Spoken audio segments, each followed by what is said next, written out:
What is up, everybody? Welcome to the new show produced by UGC HCS Weekly. I'm your host, some random guy that they picked up off the street. They're like, want to host this show? I'm like, sure, let's go for it. But it's going to be a very, very stacked show today. We got Spartan, we got Ryanoob, we have Clutch, and we have Tashi swinging through. We're going to have interviews weekly.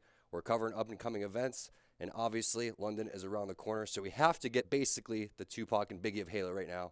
Spartan and Ryanoob on the mic. Guys, how you doing? Hey, doing pretty good. Welcome, guys. Thank you so much for joining. I think Spartan is muted, but we'll get him through in a second because he's still looking good. Everyone's looking fresh. Ryan, you just moved. Is that better? There you are. There you Yeah. are. Ryan, you just moved. So how was the move for you? You settling in? Thanks for hopping on after, just recently getting to your new place. Yeah, it's set up pretty nice. I had a small apartment before. Now I have a pretty decent sized house for the puppy and a nice desk now, so I'm able to actually move around a little bit. There you go. Are we going to see some content coming out anytime soon?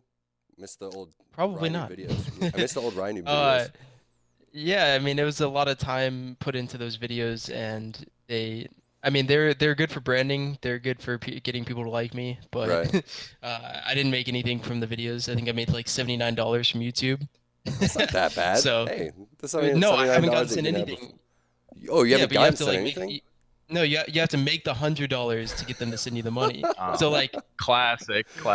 yeah. Typical. So yeah, and now I don't have enough viewership to have ads put onto it with their new Oh, changes. no. So, oh well. But no, it was too much of a time sink, I guess. Yeah. So I mean, I don't know. editing your own videos and stuff like that is extremely, time consuming. So shout out to you for doing that in the first place and getting a lot of people to get any instructional videos. But Yeah. London is coming up, dudes. Are you guys stoked or what? Oh, I don't know absolutely. whether to go first, but yeah, Yeah, yeah. no, Yeah. No, good. definitely excited. First time overseas for a tournament for me. I don't know about Ryan, but yeah, for me, definitely the first time out of the country. I mean, unless you consider going to Canada, I went to that one like EGL tournament. That That was cool, counts. but yeah. So I'm definitely excited. Yeah, no, like HCS holding this tournament makes it a lot more prestigious to be a Halo Pro. Before it's like, oh, I traveled across the country. Now it's, hey, I traveled across, the continent. I traveled across to London. I've been out of the country once. I've been to Costa Rica, just on a Mhm. vacation with my fiance. But no, London, going there for a tournament, and then I think I'm staying there for a little bit with my family after that. So it's gonna be extremely nice. So when are you guys getting in there? Are you guys gonna fly in like Tuesday, Wednesday, Thursday? Are you doing like a press day? How's that gonna be lined up for you guys? I think I'm not it's sure how it is for Ryan. yeah. You go first, Ryan. You go first. Sorry, I think we're supposed to fly in on Tuesday night and then get there Oh, Wednesday wow. morning because it's a 7 hour flight and then Yeah. there's a time difference, so it's gonna be ridiculous. But then so yeah, you get there Wednesday, you have a relaxed day, then you go there Thursday for the press, and then Friday I think is group stages. But I haven't been sent anything, so other than Right. hey, make sure you're there on Thursday by Thursday. Yeah, so for our team, because they only did the top six NA and we're seventh seed. So the Right. top six NA go straight to pools. We are all getting there on Thursday, I think. I know I leave Wednesday night.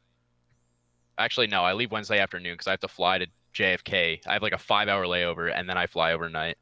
Oh, And then man. so I'll be there Thursday morning. I want to say that open bracket's going to start on Friday. They'll probably just do it like they've been doing it. Like they'll probably do like 2 pool play matches on Friday, and then the teams coming from open from Friday will play like match after match after match on Saturday, Mhm. and then that will probably win.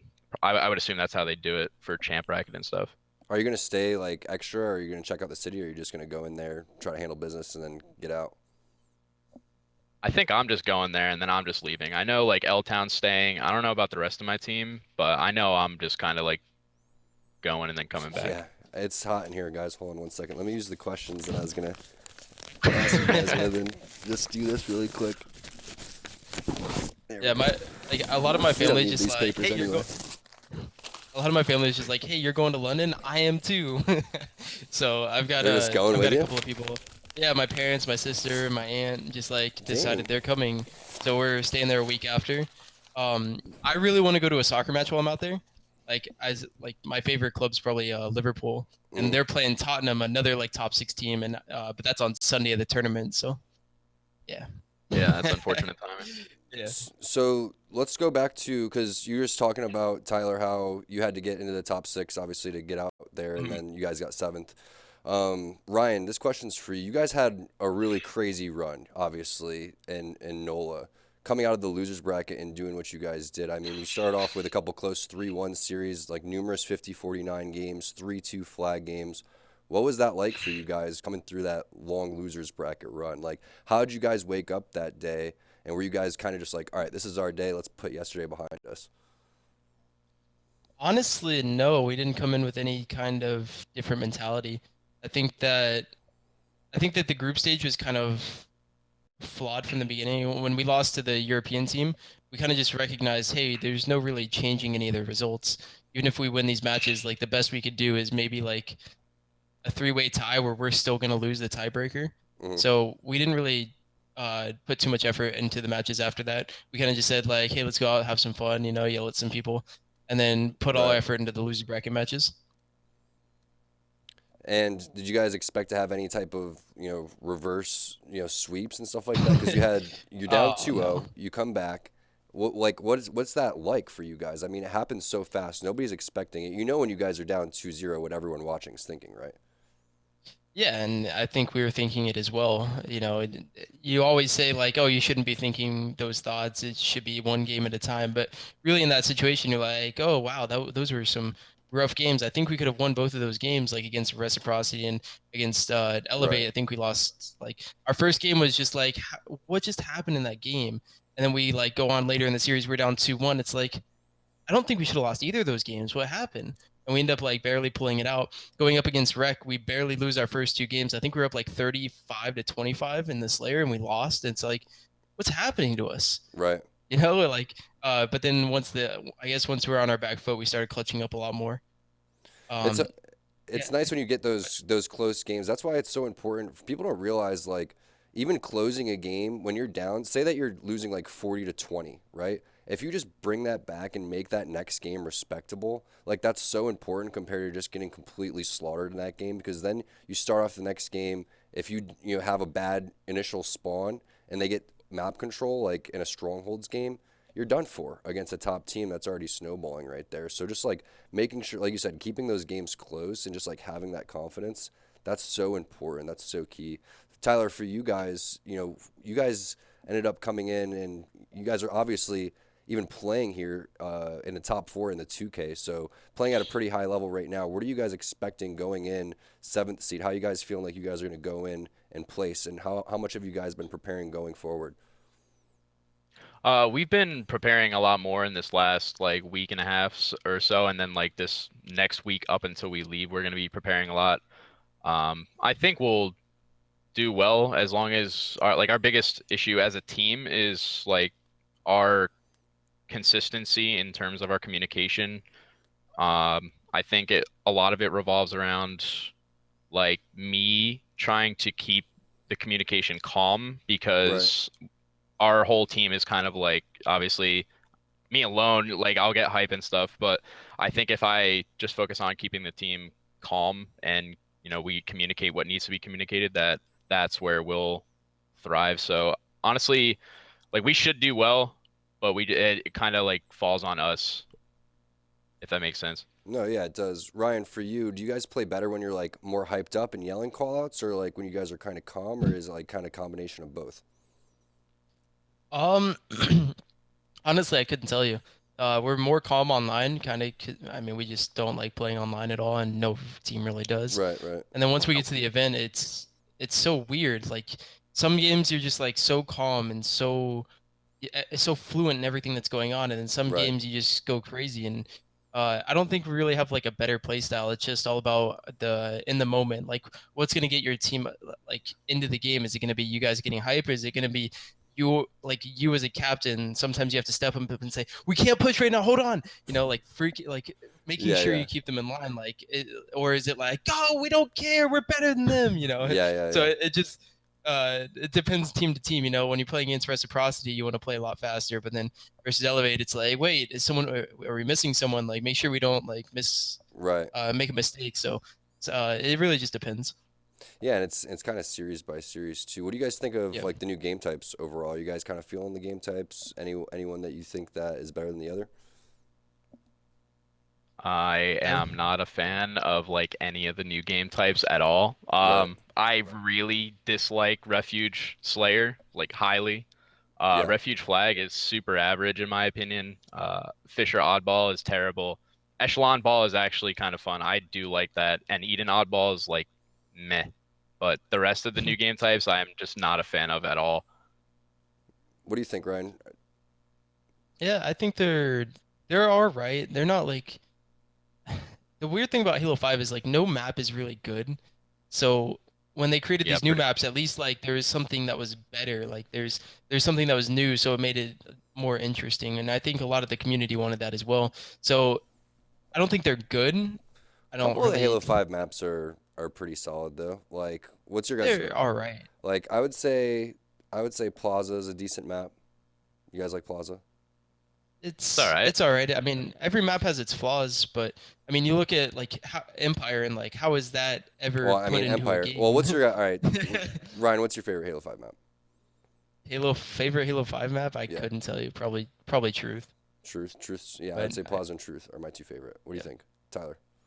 Yeah, pretty much. I would go with Truth. I mean, maybe Coliseum Flag. I absolutely hate Coliseum's solid. Coliseum Slayer, but Coliseum Flag is really I like that a lot. I feel like there's I just don't too know. many game types right now. That's Yeah, what I feel like. 15 is a lot. Yeah, I feel like 15 is just. I mean, like, I think that we're definitely always taking the right steps moving forward, and we're always, getting out feedback, and I'm always down to try new things, especially if it's not like surrounding right before like worlds and stuff like that. There's obviously some trial periods to go and try new things, but just right now, 15 game types just seems like a lot to practice because you sit down and you want to run a series and I never really saw a reason to have more than 11 game types because that's how many you would play in a double best of 5 series basically, like classic, a classic series is that what it could go down to, like two best of 5. So Hmm. it's like 10, 11 game types is really all you need. Anything more than that, it's like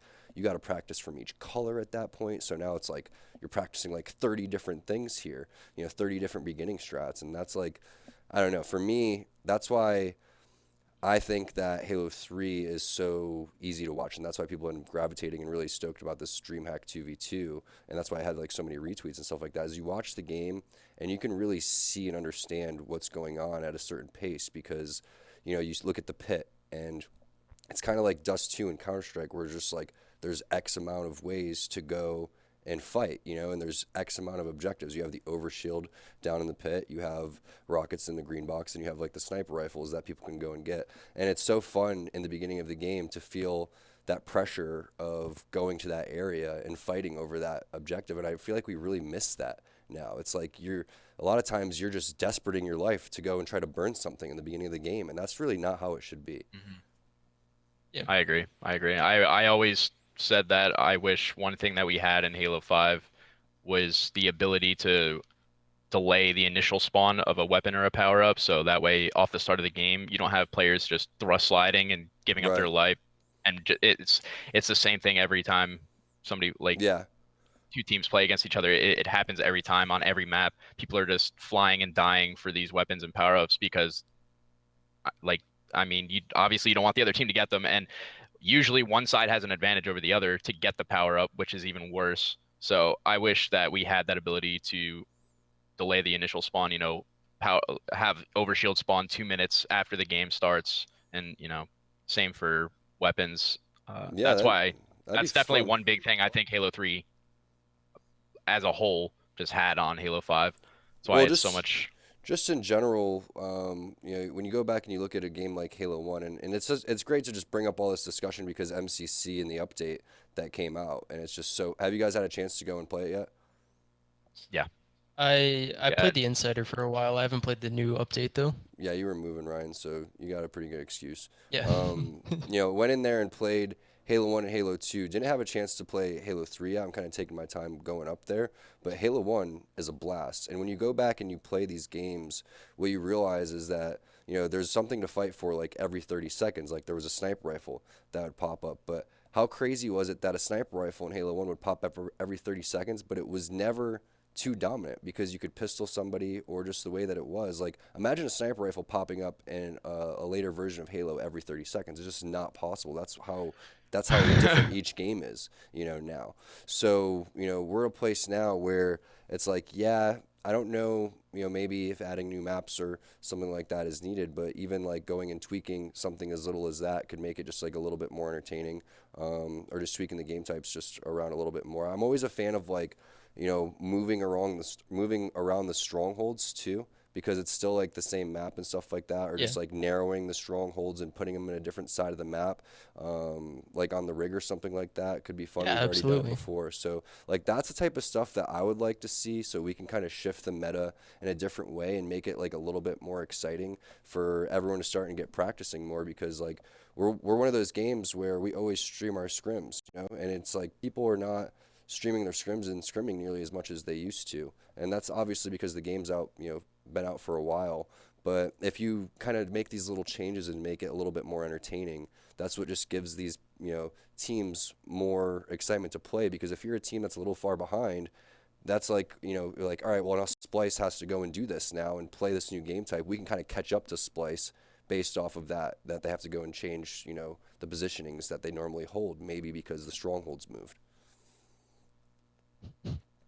So yeah, Yeah, Yeah. I mean it's definitely Yeah. a good idea. I mean, but you also are overestimating how much Splice holds a position. well, yeah, no, I'm gonna, just that's Yeah. just taking any type of team could go and move up in a strategy or like develop a new strategy, because you're just changing the meta just a little bit. I mean, yeah, the map's gonna stay the same. You're always gonna want to control the little certain areas that are really important, but yeah, I just think that there's too many right now, and I think that we'll find a good mixture of it at all. Are you guys gonna plan on playing in the Halo 3 2v2 at all?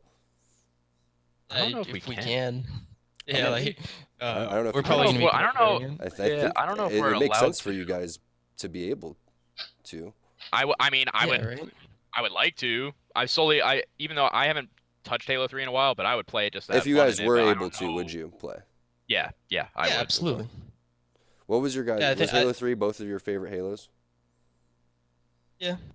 I I think mean, it's for me. It's hard to decide between Halo 2 and Halo 3. I think, in my personal opinion, I think Halo 2 is a better game than Halo 3, but I think Halo 3 is my favorite just because growing up I was like 14, 15, and that's like when I Right, first found out about like MLG and all that stuff, right. and it was just like super. Spartan the I don't pup. know.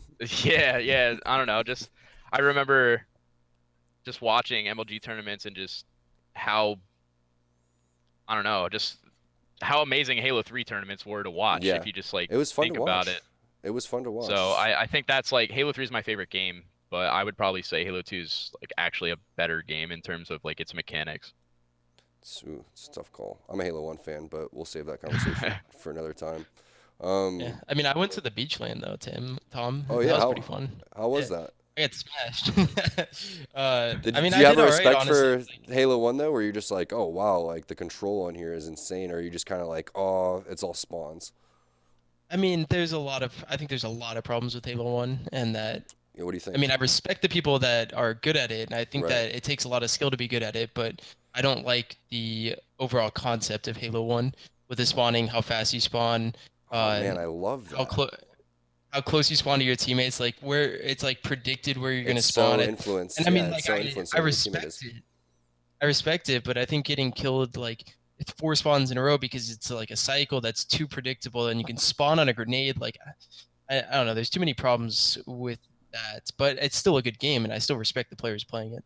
All right, let's talk a little bit about London, because I want to get your guys' predictions and also kind of what you guys have been doing in between. So, let's start with you, Tyler. What have you guys done since the last tournament, and what are you guys kind of thinking for yourselves going in? What is your prediction for where you guys are going to place? Well, like I said, I think we've been scrimming a little bit more. We've definitely been putting in a little bit more time.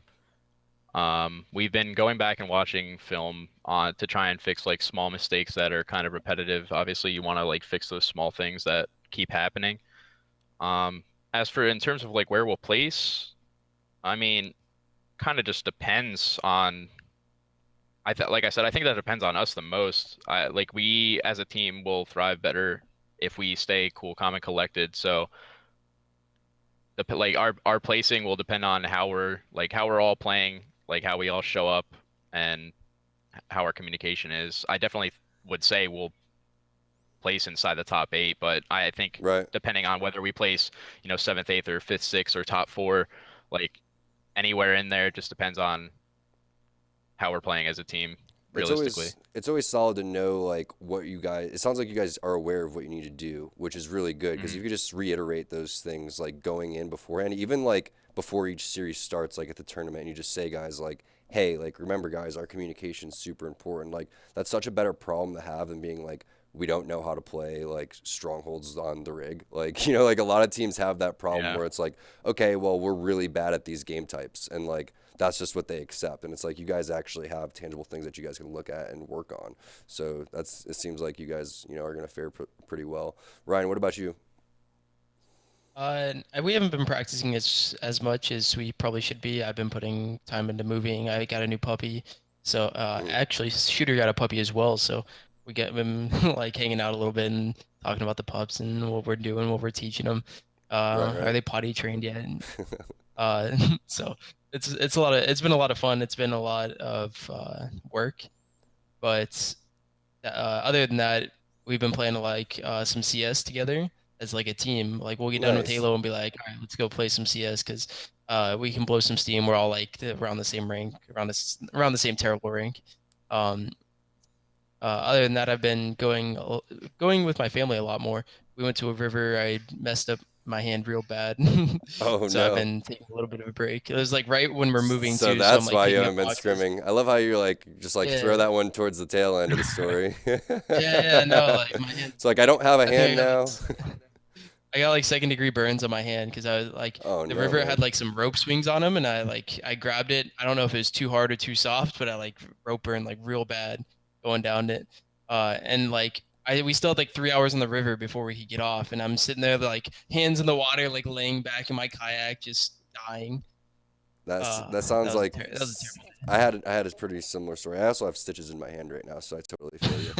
But it's good to get those little breaks in, and it's Yeah. like London again is going to be a great time for all of you guys to go over there, and I'm so excited to talk to Tashi later on and ask if that's going to be something that they continue to do because, like you guys said, first time going overseas, it's just super exciting to go and just have that atmosphere over there to see like the EU fans is going to be something that's going to be really exciting because they're stoked. This is the first time in a very long time that NA players have come over to compete, and they're always watching the tournaments that are taking place here. So, if anything, make sure that you guys just say what's up to them because they're just like super passionate fans, and it's really cool to see. But yeah, I mean, any shout outs that you guys want to give at all? Ryan.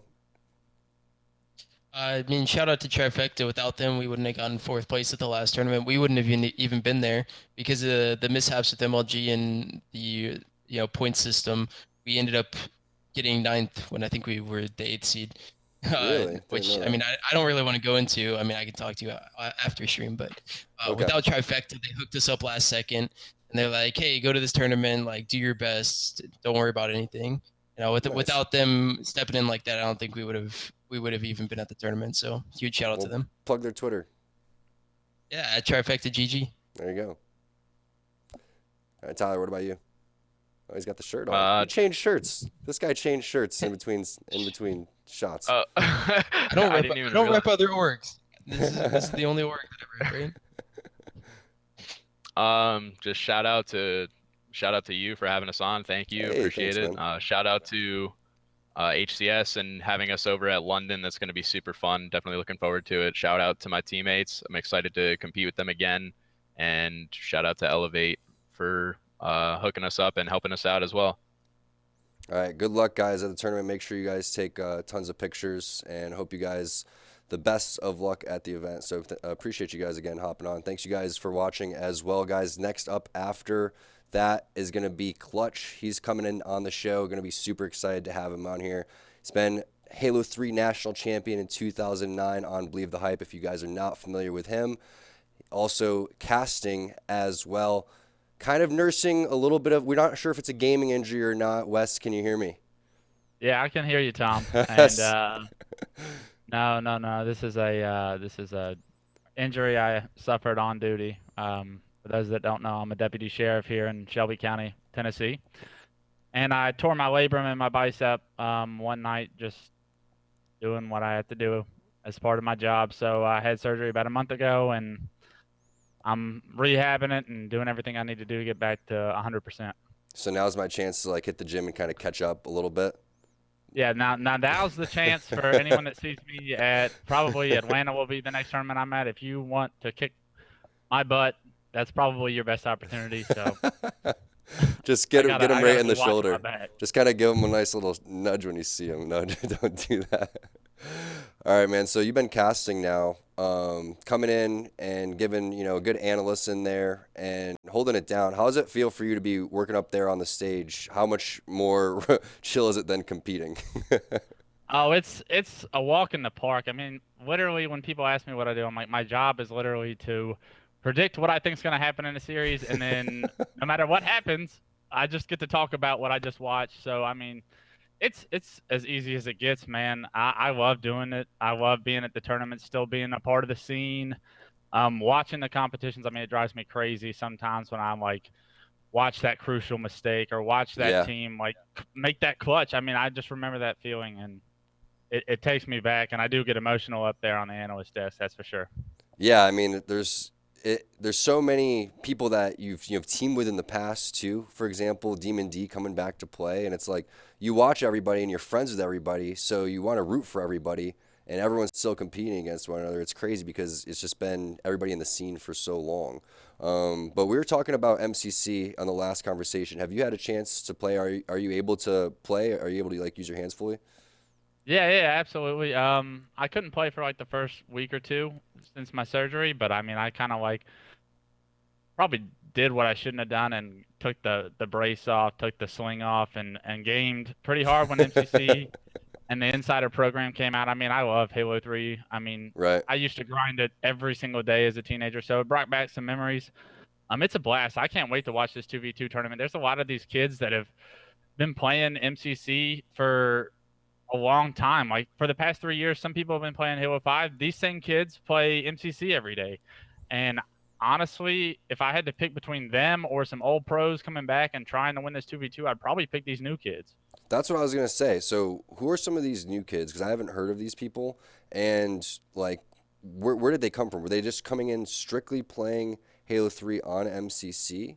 Because I don't know if I would give them the advantage over someone besides the fact that if it's a player that has to play in the Halo 5 event and they're most likely too concerned about Halo 5 and this person was only grinding Halo 3 MCC. But hey, I mean, like, whatever game you're playing, whatever you're playing, like, no excuse going in.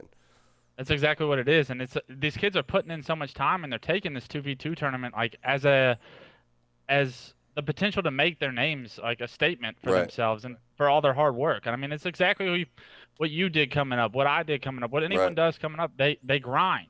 And I mean, it's going to pay off. I would be very surprised to see someone like Flame Sword and his 2v2 partner. I know who it is. I'm not allowed to say, but I mean, if they put up a fight against these kids, I'd be kind of surprised, because when I picked up the sticks after not playing Halo 3 in 5 years, I mean, it was hard. And these kids were flat out just better than me gun skill wise. I expect these kids to come out gun skill wise and just dominate. Yeah, well, the thing is, gun skill takes a little bit to get back though, and it seems like the gun skill is really good when your movement's just a little bit off. So like, how far are you into getting back into the swing of things? Because you need a good like 2 weeks at least. Oh, you're playing every single day. I needed more than 2 weeks. I really? think. Yeah, I was one of those kids that where I got to was strictly because, I mean, I played 12 hours a day for way too no one many days. ever knew how you got there either. That's the crazy part. No, I'm just kidding. Yeah, I mean, I will never get back to where I was. I'll say that. I mean, there's just too much time, too many other things going on in my life, and I'm not Yeah. trying to. I just want to get back to like being able to have fun and not be just frustrated with how bad I am. Right. Um, That's the thing. That's the thing is you have such expectations to be like, man, I could, typically play and win this game easily, but I'm not playing right. nearly at the level. And then like once that frustration starts getting in, that's when you actually start playing even worse. So Right, it's like you got to exactly. just it's like, all right, I thought I was playing this to have fun. Now I'm just getting mad at myself for sucking. So Yeah, now um it's just a downhill spiral from there. Halo 3 for me was the one of the easier games to get back into. Like Halo 2 is the hardest for me to get back into because like just BXRing, double shotting, getting to that type of area where we were really good with our mechanics back then is the most difficult thing. Like for me, going in and playing Halo 1 and popping off a 3-shot or going like quick camo or whatever it is, the grenade tactics, those are things that you always remember, the double melee. But like going in and like landing a BXR, it's like, man, I can't believe that I used to like do this so easily and just take my hand off the controller and do it. Like right now I'm like, there's a right bumper on my controller. I'm like constantly pressing it. And then I struggle like going and playing Halo 2 and then wanting to play bumper jumper, universal bumper jumper, because that's what I played on Halo 3. So now it's just like throwing off everything. Oh Like, yeah, I mean, when you start switching to games that didn't even have the same settings as you yeah, that you play on now, and your muscle memory so used to, it's over from there, to be honest. Because then you're gonna get used to those settings, and then try and go back and play a relative game like Halo 5, and I mean, you're putting your brain for a whirlwind there. so let's talk about Halo 3 some more. What do you think made it such a clean game in general? Like, what was your favorite parts of the game, and why do you think it was so successful? Because I think that we're getting to a point where I think that even Halo 3 viewership is going to keep up with Halo 5 viewership, if not exceed it. I mean, we're seeing tons of people, like you said, playing it, going out there and loving MCC, and it's an old game. It's a really, really old game, but people still love to play it. Why do you think that is? I'll answer this question, just based off listening to the conversation you had with Ryan and Spartan earlier, and it was kind of like I'll answer this question by comparing it towards a game like Halo 5. And a lot of things that I think that Halo 5 you really miss out on that we had in Halo 3 that made it some of the most fun was the beginning of Narrows, the beginning of Pit. I mean, you were guaranteed getting your snipe, and can you make a play with it? Or is the other guy Right, going to make a play with it? And that could determine the entire game right there. But at the same time, you can weather that storm if you do lose that fight. right, But the symmetrical maps that had power weapons guaranteed to your team, like you see in Halo 5 now that we have Sanctuary back, right, um, it's a step in the right direction. right, But but the gratification of getting a 4-shot kill in Halo 3 was so much more just due to the burst and the spread, and you you're forced to put your reticle in a certain spot for the entire time or you're not killing the guy. Or yeah, headshots with sniper, even like the most, like you don't see a lot of quick scopes in Halo 5. You see a lot of no scopes, like even long range. And in Halo 3 it was all about like, can you quick scope this guy? You weren't really going for a no scope from like S3 on Guardian to top gold or something. You were going to try right. and quick scope that guy because it was so much more accurate and so much more difficult. And I think that level of like difficultness and just all the aspects of that really separate, and that's where I find the fun in it. Not saying that Halo 5 doesn't have its individual skill traits, because it really does, and a lot of it has to do with the movements in Halo 5 Right. rather than your right thumb. It's more of your There's a left lot thumb. It's of more of there's a lot of good things that you can take in from Halo 5 and put it in. Like you said, the movement is there. I think that the strafing could be just improved a little bit. But for me, what you're talking about is like having that responsibility on your team to feel like you almost fill into that role. Like it's like, all right, well, I'm the Slayer now, or I'm the support guy, or I'm the objective guy, and it's like you really felt that in those previous games. And a lot of that did come down to that initial spawn. It was like, well, if you know that you were the Slayer, you know that you were going to be that guy getting that sniper rifle so often, and everyone loves to see that epic battle of the top two snipers on each team go head to head and have that duel. I mean, it's a great way to open that game, and that's what you're talking about, like Sanctuary, where you have the rockets down the middle. Like each person just has a defined role, and you feel really good going about it. And then just like the spacing and the spawns and all that type of stuff really comes into play when you're talking about all of that. But I think that with Halo 5, again, we're just in a spot where it could have been something as minor as going and changing and tweaking some of the game types to kind of just keep people interested, because it's still, it's still a playable game, very playable. I consider it a fun game. Is it, top 3 Halos in my opinion? No. Is it competitive as heck? Yeah, it's definitely extremely competitive, and you can see that because the top teams are constantly winning. Like, Tox was sitting there winning when they were CLG, and then when they were Optic, and then Splice obviously coming through and winning. So it's like, and then there's obviously a big other aspect that we're missing to this too, because a team like Reciprocity comes in and just completely dominates online, and then when it comes to LAN, they seem to just slow up just a little bit. So there's tons to be said about how competitive this game is. It's just needed to be continued to be kept interesting. And I'm not really sure, how to quite do that besides some of the things that I suggested. I think now that I've gotten a little bit of time to put some thought into it, some of the parts of Halo 3 that bring me like the nostalgia factor of it compared to Halo 5 was the ability to just like make individual plays with any gun. Like in Halo 5, I mean, I'm not the greatest Halo 5 player. I'm not even in the top 300 probably. But it's so hard to make multiple individual plays with just your pistol. You need Right. that sniper, you need that rocket or something. And in Halo 3, like Roy could tear your team apart with just a BR. Like Right. Roy could literally go on a tear on Onslaught, and there was nothing you were going to be able to do. Right. And now it's like you kind of need the railgun or something like that to go and pull that off, or something along those lines. But yeah, I agree. There's not much of anchoring going down in Halo 5 because there's so much flying. So that's why you're seeing the teams that have like the really fast play styles continue, and that's what honestly Optic did so well so early that just teams really never caught on until later on. You get a setup and rig, and people would set up.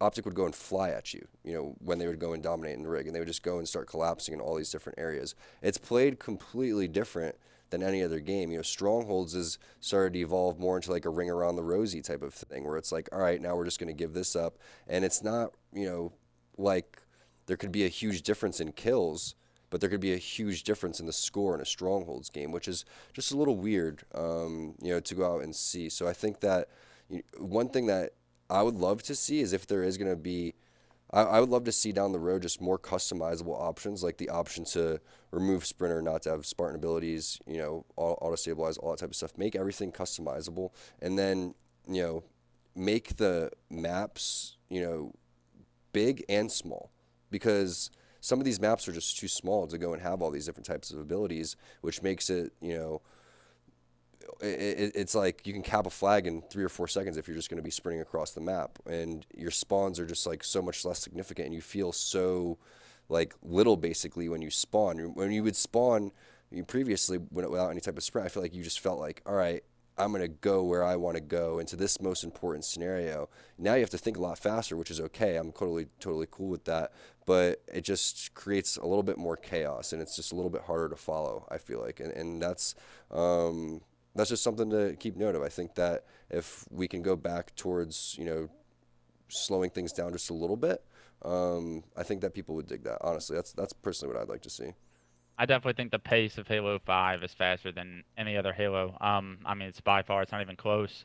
Like you said, I mean, Shotzi can kill you in yard, and then he can be on the truck by the time you're spawning bottom snipe lift on Plaza. I mean, it's pretty ridiculous what some of these players have found out what they're capable of doing and just establish their dominance in a way like that. I mean, the pace of Halo 5 is it's almost, it reminds you of the Halo 1 factor like y'all were talking about earlier, to where you're spawning and you're pretty much getting shot at right now. Like Right. in Halo 3, you were able to slow things down. You were able to turn it into a stalemate. You were able to come up with a game plan, and then like in the middle of the game, if in Halo 5, you better already know what you're doing off the next spawn, or you're gonna lose out on 20 seconds of a stronghold time. Yeah, and those initial spawns, again, we talk about it during casting all the time, are just so important that you go and know exactly what you're doing. The game is just so forgiving too. The series ends so quickly because each game ends so fast. So it's like, man, next thing you know, you're getting 3-0'd super quick, but it's like, man, should that have been a best of 7? Because each game type is so different, and we got 15 game types right now. It's like anything can happen. So many times you see in scrims, people just go on these like 3 or 4 game runs, and it's just all momentum, and it kind of just varies game type to game type. So I always find that super interesting. But one of the things too that you brought up, just talking about like a guy like Shotzi, is just how skilled these players are, like the Renegades, the Ecos, Sellers, all these players that are placing the top area, extremely skilled. One thing that I would love to see too is just more of these guys' stories of who these people are, more content around these guys. And that's one of the things that MLG did so well back in the day is you had all of the videos leading up to things like you knew who Walshy was, you knew the stories going up, the Straight Rippin versus Carbon, all these developments happening. And you had the whole USA show, for example, in 2006. That really helped just create a whole portfolio of what competitive Halo was. And now a lot of these people aren't really around anymore. So it's like, who are these up-and-coming guys? Right now, you have the face with the name, but you really don't have the full story behind who these people are. And I think once we start getting behind that a little bit more, we're going to start seeing people connecting and watching and becoming bigger and bigger fans. And that's something that I'm looking forward to. And that's going to just develop over time. Yeah, I mean, most of these kids are 16, 17, 18 years old, so Right. they still have a career ahead of them as far as Mm-hmm. Halo is concerned. And I mean, they're building their story continuously, and I mean, some of them have done it so quickly that you still have questions about the Stellars and the Ecos and whatnot. That I mean, you barely know who these kids are, like you're saying, and they're so dominant, and they've won the past 4 tournaments. But what's the background story on these guys? When did these guys start playing Halo? Mm-hmm. As far as content, I mean, I don't see individual players doing that themselves. So it really would take someone like yourself to start a live stream like this or a podcast or something to get these names out, to let these kids answer some questions. But they also have to be willing to do that themselves Right. to open up to the public, because a lot of these new players do have trouble with that whole social aspect of it. I mean, they're more focused on making their money through tournaments, which I understand. I mean, that was Yeah, yeah. me back in the day too, because that's the only way me and you made money. Well, I'll say me because you made some money like Right. through sponsors and whatnot. But the only way I was making money when I was a player was placing well at tournaments, because I never had a sponsor. I never had any payment otherwise, any organization giving you money. But they need to realize that they do have a brand, and their brand is themselves, and marketing in that is going to be huge for not only the growth of themselves but for the scene entirely.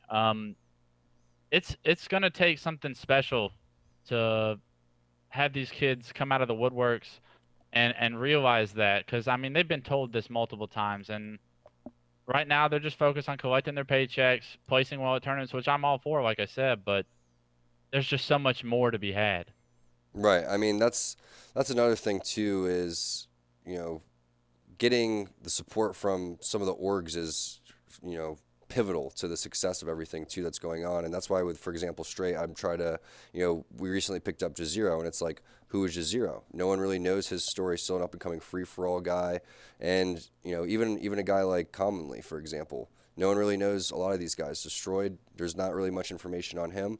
I would love to see the orgs continue to get behind these guys and say, hey, like, if they're not going to do it, let's go and help them do it, or let's just go and produce it ourselves. Or, maybe it's a tournament operator that comes in, or maybe it's hopping on the podcast. That's just like, hey, these guys are focused on playing. Let's kind of, help get this story out for them so they can, help develop that following. If that's something that they're interested in, I think that is extremely important. And that's really what I set my whole career out for, was being like, hey, I want to make sure that when I go and do this, people know my name, but also I want gaming to be just accepted, because a lot of times gaming was not accepted.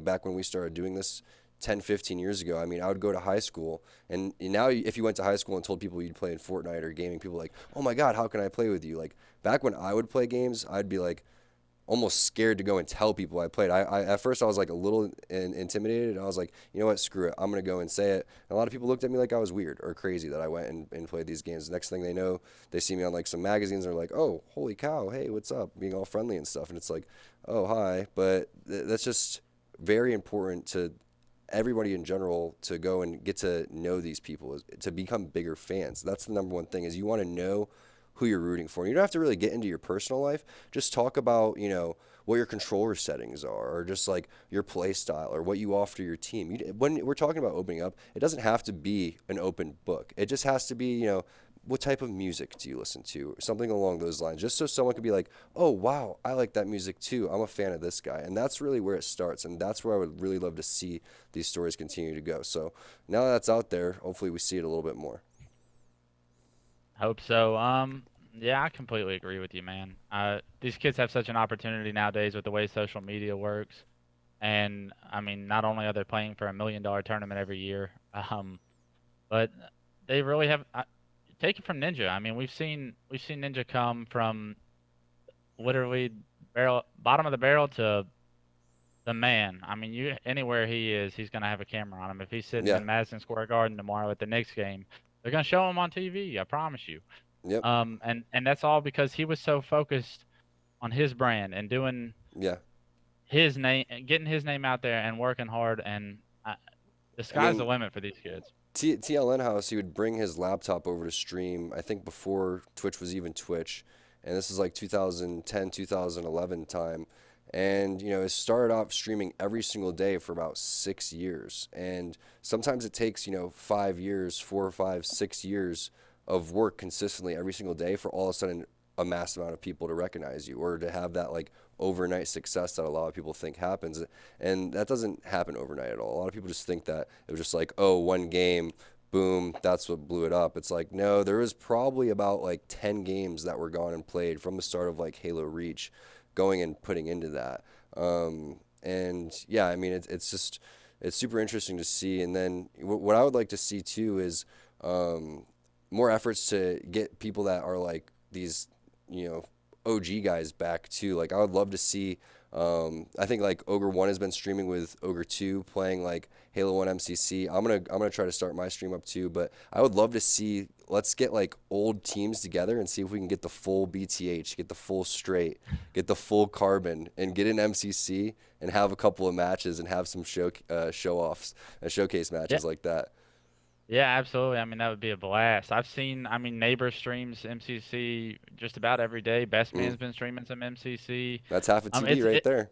It's awesome seeing these guys come back and play, and just seeing what they're doing with their lives, but knowing that they still do have a passion for what we all did back then. I mean, that will never leave any of us. And yeah, I mean, you tell me there's a show match and BTH is invited. I mean, the last time that team was playing together, we all know what happened. How epic would that be, man? That would be such a good time. We can get like 4 to 6 teams together, throw it down in a little bracket, get it going. We may have to do this at a tournament. We may have to do this at an actual tournament.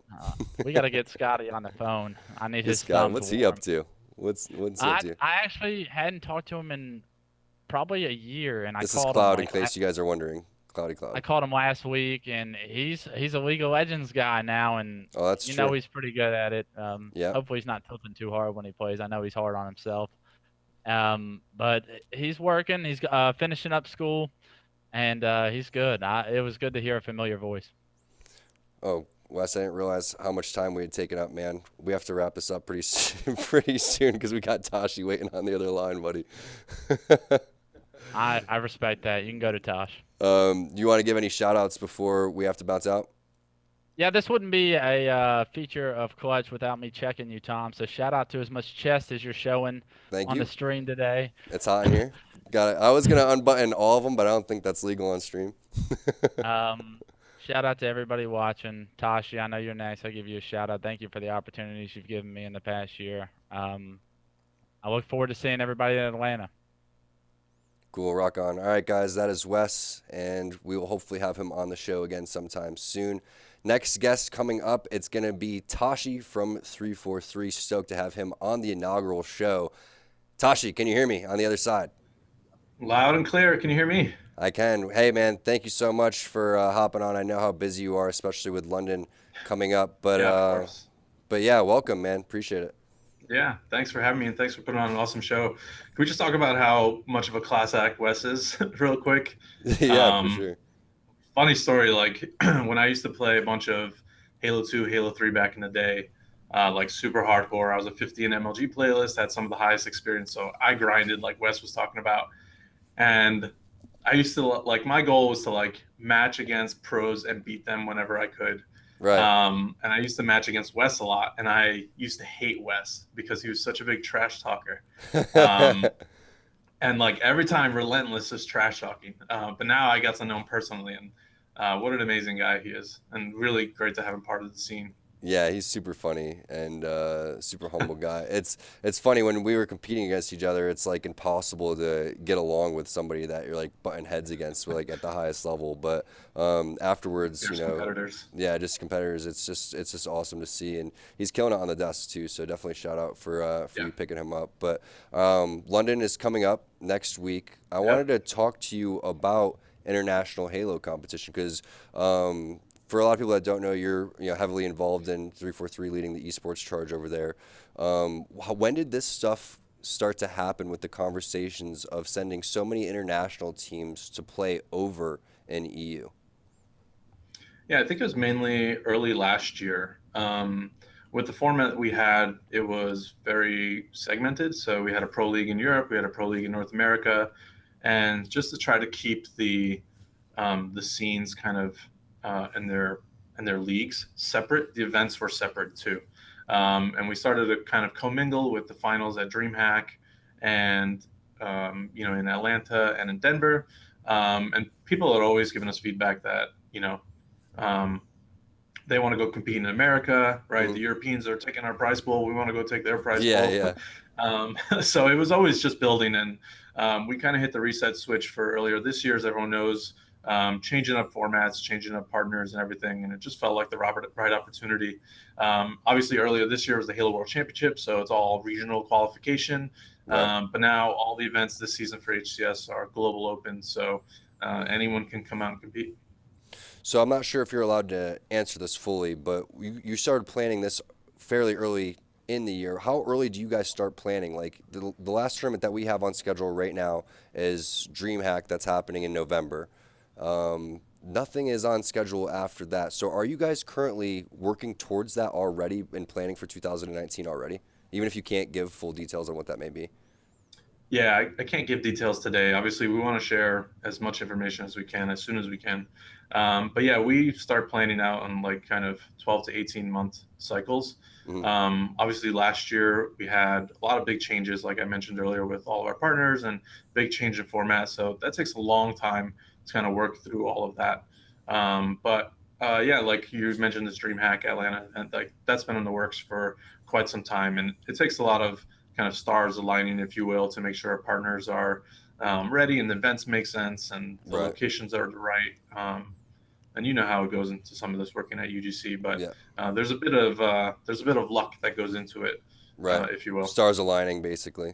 Because there's so many just moving pieces, So one of those moving pieces that you guys have is, additional side events. Not only the 4v4 that's going on for Halo 5, you have the 2v2, the Halo 3 MCC that is, I believe, $10,000 that's going on there, but also continued support in the free-for-all. How important is that for you guys to keep that free-for-all going on? And even Clutch was saying that these up-and-coming Halo 3 guys that have been playing MCC are looking to make names for themselves. Are you guys going to continue to try to have these side events, and are you seeing success there?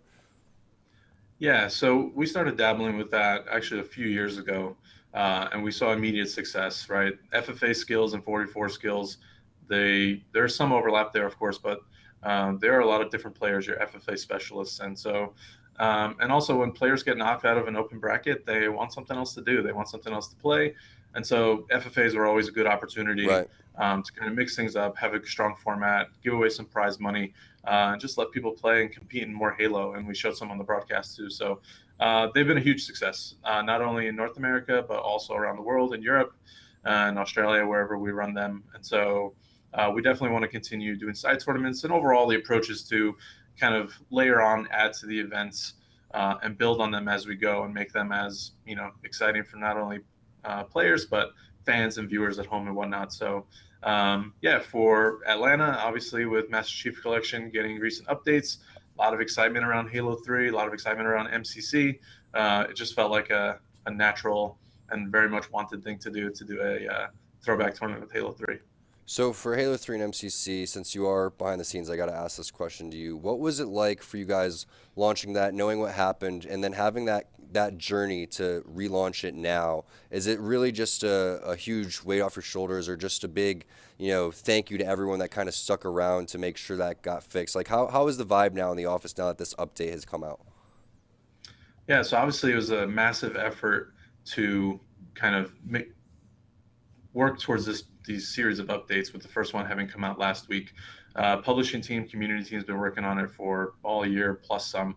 And it's a massive project too. So not only are there big updates and fixes that the team wants to make, but they're also very ambitious and adding features like offline LAN play, 4K resolution, Nice.